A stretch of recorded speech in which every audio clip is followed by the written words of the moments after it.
Magluluto tayo ngayon ng pinakbet.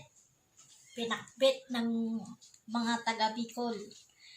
So, ito po yung yung ingredients niya. Sibuyas, luya, bawang, at kamatis. Just yung paminta.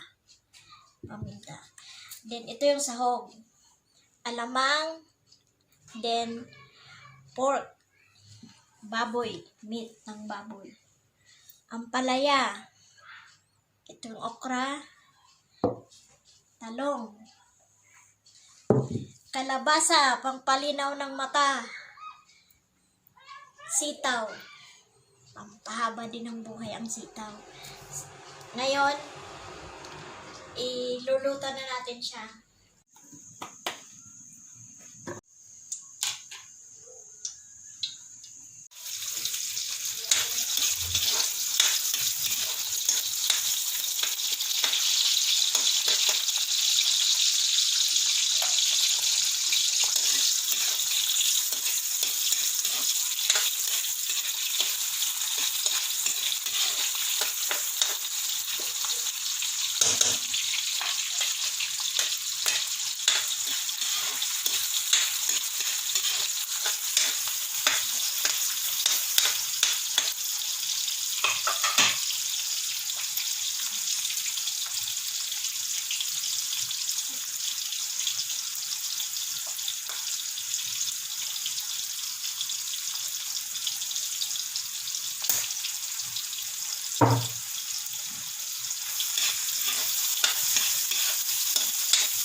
Biglang nag-brown out po mga kabayan, kaya may kandila kami, may flashlight. Para maluto itong niluluto nating pinakbet.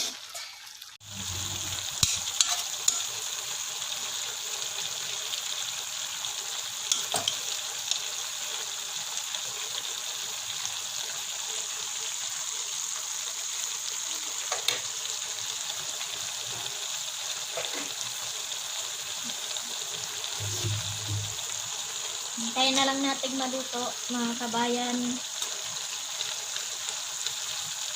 Gutom na ang mga tiyan natin.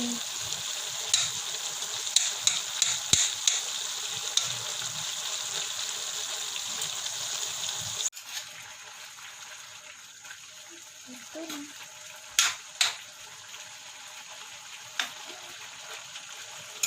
Mga kabayan, luto na yung ating pinakbet. Ready na for the dinner.